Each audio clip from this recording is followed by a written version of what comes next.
Welcome to The Explainer. I am absolutely thrilled you're here with us.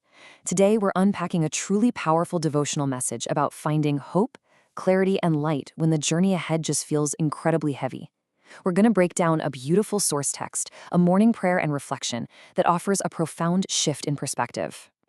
If you've ever felt stuck, overwhelmed by darkness, or honestly just emotionally exhausted, this explainer is designed to help you navigate right through it.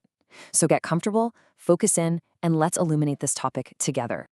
Okay, let's dive into this. Have you ever felt like you're just walking through a dark tunnel and there is literally no exit in sight? The source text starts with this incredibly relatable metaphor. It describes that heavy, suffocating feeling where every single step takes monumental effort and the end of the tunnel feels impossibly far away. You know the feeling, right? You feel pressured, you feel trapped, and you're just surrounded by the dark. It's a universal human experience. But the text makes a definitive, powerful statement right out of the gate. Our journey does not end there in the dark. With God, we are destined to pass completely through that tunnel. Now, there's a really fascinating contrast here between our natural human instincts and spiritual reality. When we are stuck in that dark tunnel, our core desire is for instant perfection. We want to understand the full path. We want a spotlight illuminating miles ahead. Actually, scratch that. We want the entire map laid out on day one so we can fix everything in a single shot. But the reality? The reality of surrendering our life to Christ often starts in a way that feels very small and, honestly, incredibly fragile. We barely have enough light to see the floor directly beneath our feet. We put so much pressure on ourselves to have the whole shebang figured out, but the reality of the walk is much, much more gradual. So the crucial point is the absolute anchor for this entire devotional. It's found in Proverbs chapter 4, verse 18. The path of the righteous is like the first gleam of dawn, shining ever brighter until the full light of day. This completely reframes our spiritual journey. It tells us that the light isn't some sudden blinding flash that fixes your whole life instantly. It's a progression. It's the dawn. It starts small, but it comes with the inevitable, unbreakable promise of eventually becoming the full light of day. Think about it like a timeline. We can actually map out this metaphorical progression of light. We start at point 1, the night. That's the heavy, dark tunnel we were just talking about. Then we move to point 2, the first gleam of dawn. This is that fragile initial moment of surrender. It's barely visible, sure, but it completely changes the momentum of your life. Then we transition to point 3, the slowly rising sun. The text explicitly reminds us that the sun doesn't just zap to its maximum brightness in an instant. It takes immense patience and persistence. And finally, we hit point 4, the full light of day, which is our ultimate destination. And realizing this brings a massive wave of relief. We so often feel this crushing pressure to be perfect and completely put together the second we start our spiritual walk. We think, I need full clarity of the ultimate plan right now. But God's step-by-step way doesn't demand immediate spiritual maturity. The way in Christ is never expected to be flawlessly executed from the jump. It is designed to be a step-by-step trust fall into that slowly rising light. So how do we actually do this on a daily basis?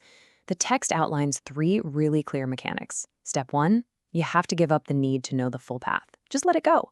Step 2, take literally one single step led by God. Focus only on the light hitting the floor right in front of your shoe. And step 3, use that specific step to glorify the Creator. Look, I want to reassure you right here.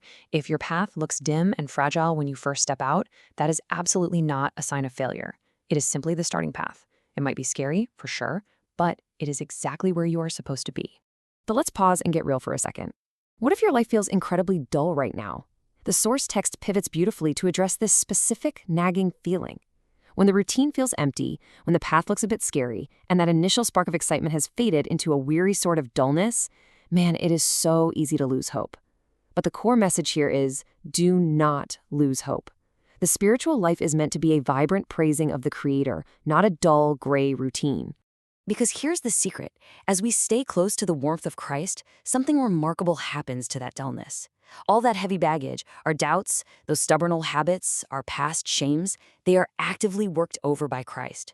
Notice that these aren't things you have to aggressively conquer all by yourself in the dark. It becomes so clear that these burdens are removed not by our own exhausted strength, but because of the light of hope that is walking with us. Christ is doing the heavy lifting to clear that junk out as long as we stay close to Him. And all of this clearing out, all this stepping forward, it's leading us toward a very specific goal. The text defines our ultimate destination as the highest glory. What exactly does that mean? It means reaching a state of total communion and complete transparency with the Creator. It's that full light of day we mapped out earlier. But arriving there isn't a quick weekend trip. It requires a massive amount of patience and persistence, trusting the path led by Christ until we finally reach that incredible destination. I really want you to let this quote sink in. Any dullness we face in life is just a stepping stone to a destination. Sometimes the path just gets tough. We get tired, the sky clouds over, and it feels like the sun has stopped shining entirely. But we have to remember, the light of Christ is always shining, even behind the thickest, darkest clouds. The dullness is not a dead end. It's a stepping stone. We've got to carry the faith that the one who started this path for us will absolutely, without a doubt, complete it. As we move into the final section of our explainer today, the source material shifts from reflection into a deeply moving morning prayer. And this isn't just a basic list of requests. It is a highly practical, vocalized shift from deep anxiety to total peaceful surrender. It models exactly how we should talk to God when the world feels heavy and we've been sitting in the dark for way longer than we feel we can bear. Let's break down the specific requests in this prayer because they are incredibly instructive for us. They center on key acts of surrender. First up, yielding past regrets and failures, especially those moments we've doubted while walking in the dimness. Second, giving up our crippling anxiety about the future path. Third, actively waiting on God's strength when our own spirit feels completely weak and the journey seems too long. And finally, offering our lives as a living sacrifice. The prayer reminds us beautifully that our growth doesn't come from our own exhausting, white-knuckled effort, but from God's constant, steady support shaping our character. And then comes this absolutely incredible pivot in the text. Increase your light in us so that we may pass it on to everyone we encounter. Wow. This is a massive shift from internal healing to external impact. We aren't just absorbing the light to feel better about ourselves. We are asking to shine bright so that we can point others back to the Creator. When someone else is stuck in their own dark tunnel, when their sun has stopped shining, and they are really struggling, the light we've gathered step by step literally becomes a beacon for them. Which brings us to our final, provocative thought for this explainer. I want you to ask yourself, who will you pass your light to today? You don't have to carry the burden of brightening your entire life all by yourself. You just have to stay on the path, keep your eyes focused, and let the first gleam of dawn turn into the full light of day. And as it does, you get the absolute privilege of carrying that hopeful dawn to someone else. Thank you so much for joining me on The Explainer today. Take that light, step confidently out of the tunnel, and I will see you next time.